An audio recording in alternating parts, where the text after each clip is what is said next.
तो दोस्तों, एक बार पुनः मेरे चैनल सुपरमैन ऑफ ज्योतिष गुरु में आपका भव्य स्वागत है। पिछले 11 एपिसोड्स में मैं आपको मेष लगन से लेकर क्रमशः कुंभ लगन तक राजयोग के विषय में बताया है मैंने। और आज का जो मेरा टॉपिक है मित्रों, वो है काल पुरुष में 12वें नंबर की जल तत्व राशि की जो लग्न है मीन लगन, उसमें कौन कौन से ग्रह राजयोग बनाते हैं।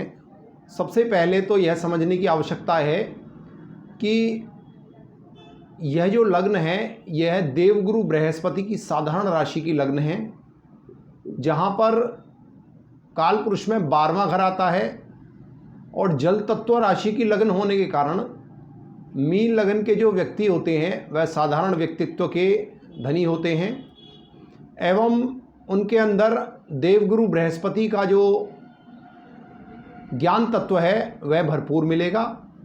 और मेरी जो अपनी नॉलेज है, अपनी जो मेरा 25 वर्षों का व्यक्तिगत अनुभव है, उसके अनुसार यदि देवगुरु बृहस्पति केंद्र अथवा त्रिकोण में मध्यम रूप से बलवान होकर भी बैठे हैं तो ऐसा जातक ज़्यादातर मासल शरीर का मालिक मिलेगा।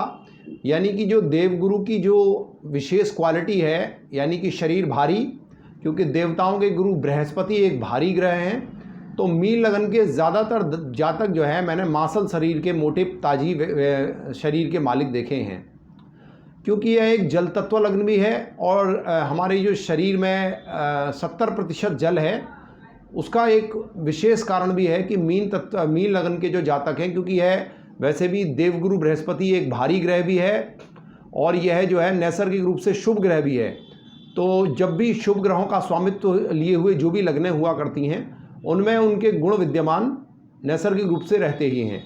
तो ज़्यादातर जो मीन लगन के जातक हैं वो मासल शरीर के मालिक होते हैं। और क्योंकि मीन लगन ने जो एक त्रिकोण का मालिक बनाया है वह चंद्रमा को बनाया है, तो चंद्रमा भी बहुत शीतल ग्रह है।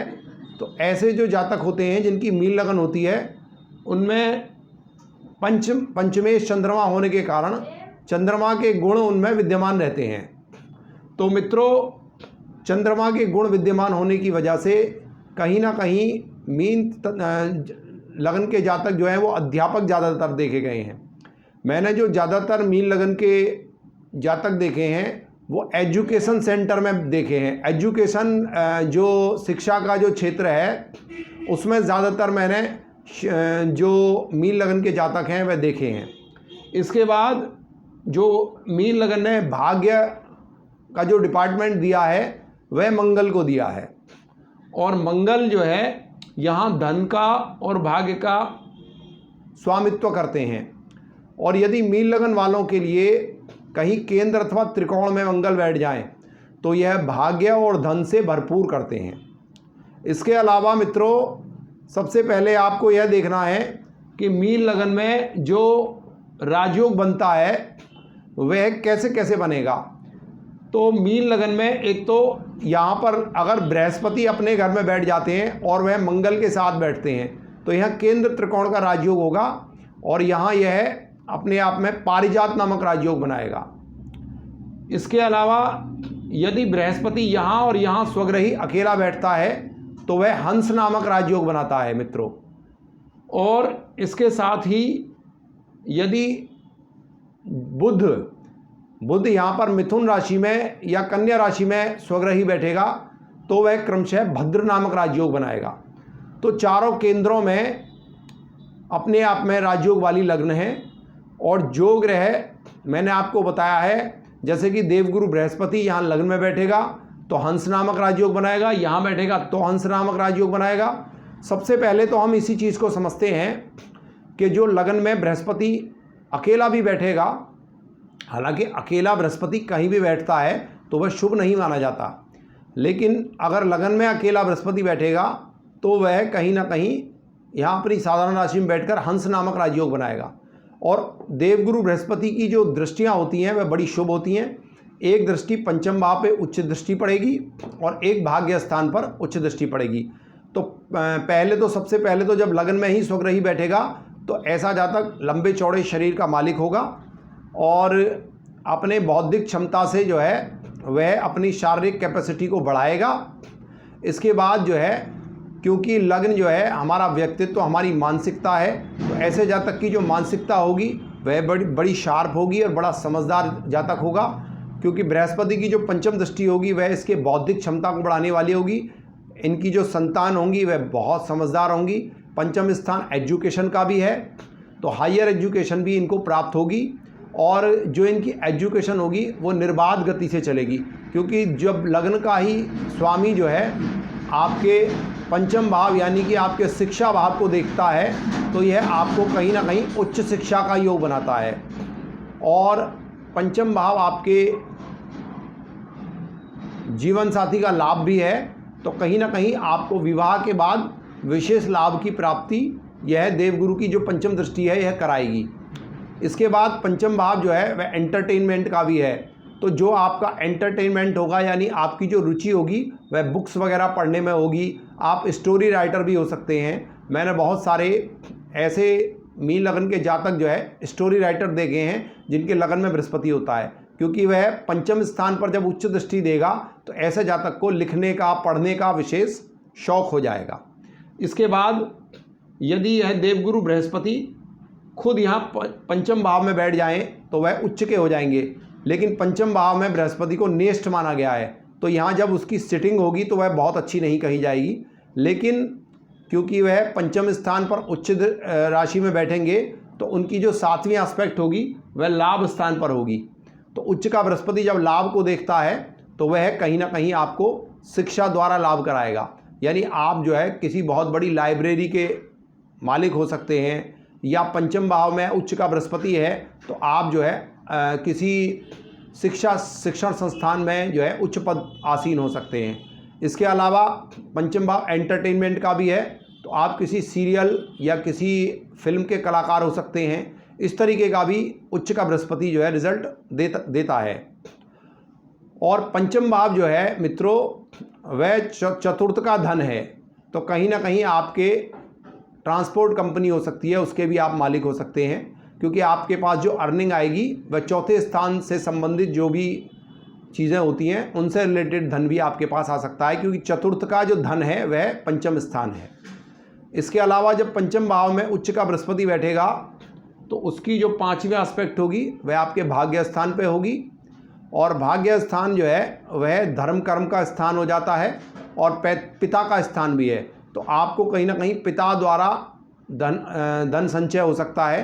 पिता बहुत अच्छी नौकरी पर हो सकते हैं, उनके द्वारा आपको धन की प्राप्ति हो सकती है, या पिता का जो स्टेटस है, पिता की जो हो रहा है उससे भी आपको कहीं ना कहीं लाभ होने की संभावना प्रबल बनती है, क्योंकि यहाँ पर देवगुरु जो है वह पंचम स्थान पर बैठकर आपके भाग्य को देखेंगे और भाग्य के नैसर्गिक कारक भी हैं। तो इस प्रकार से जब यहाँ उच्च राशि में बृहस्पति विराजित होंगे तो वह केंद्र के मालिक होकर पंचम त्रिकोण में उच्च के हो जाएंगे। तो ये अपने आप में बहुत ही कंप्लीटली सुंदर राजयोग होगा। अगर यहाँ पर चंद्रमा भी बैठ जाए, यानी कि पंचम भाव में लग्नेश के साथ चंद्रमा भी बैठ जाए, तो यह बहुत ही शानदार गज केसरी योग का निर्माण करेगा। और ऐसा जातक वाहन से, मकान से, माता, भूमि, भवन, वाहन आदि से और अनेक प्रकार के भौतिक सुखों को प्राप्त करने वाला होगा। मैंने ऐसे कई जातकों की कुंडली देखी है जिनकी कुंडली में पंचम भाव में गुरु चंद्र का गज केसरी योग है।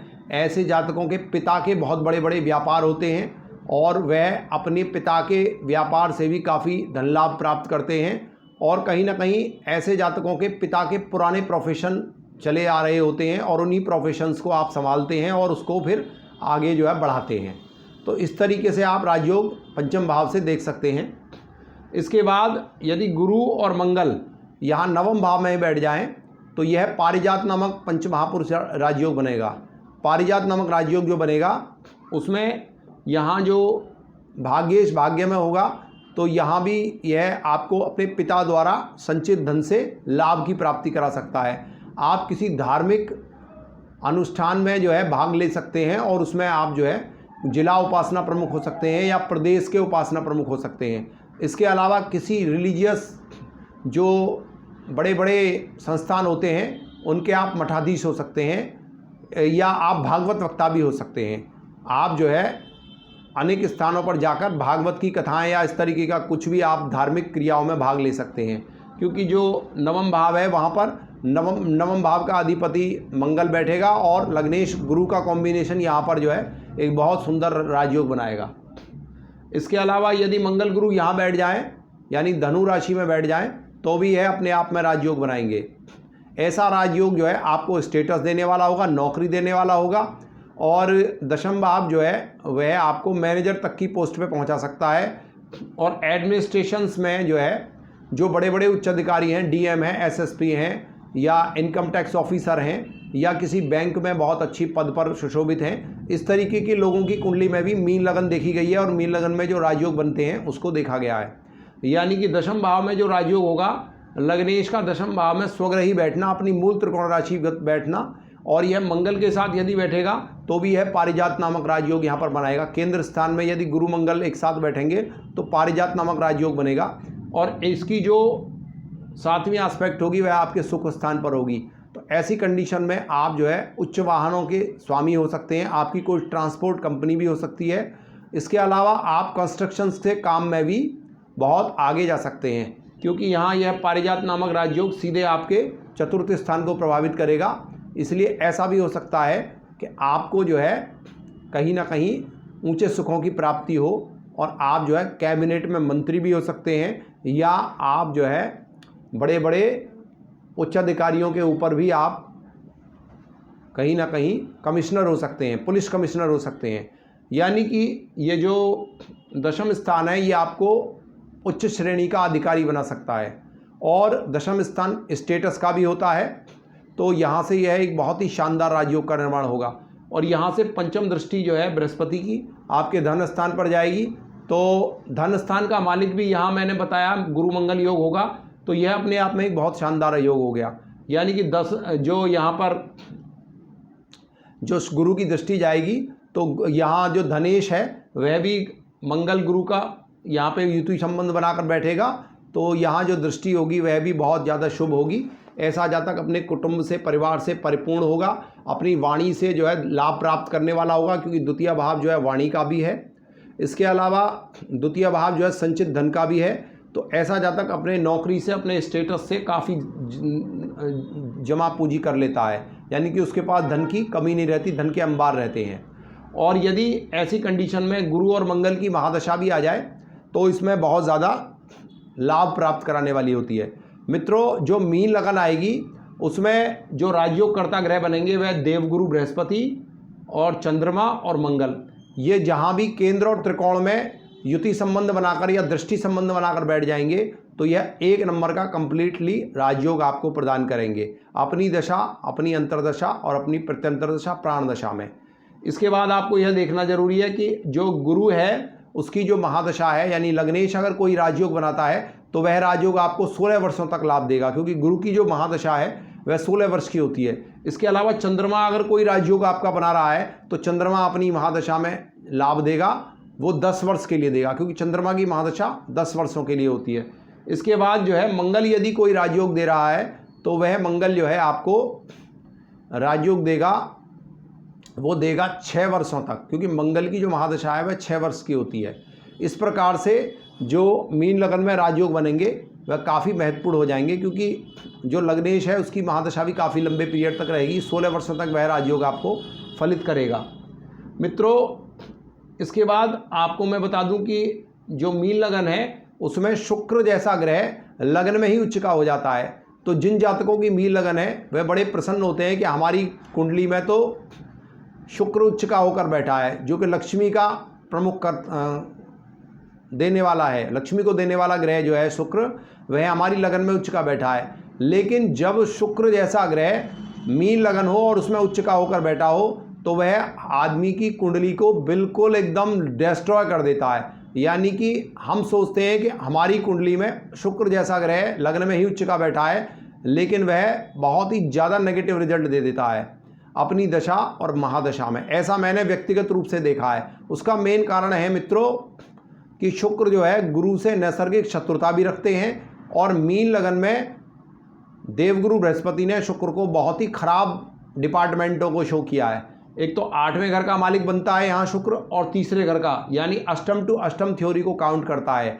तो यहाँ पर जो है मीन लगन यदि हो और शुक्र यहाँ पर जितना ज़्यादा वीक हो, यानी कि वह सूर्य से अस्त हो जाए या वह कुंडली में नीच राशि का हो जाए, तभी वह बेस्ट रिजल्ट देता है।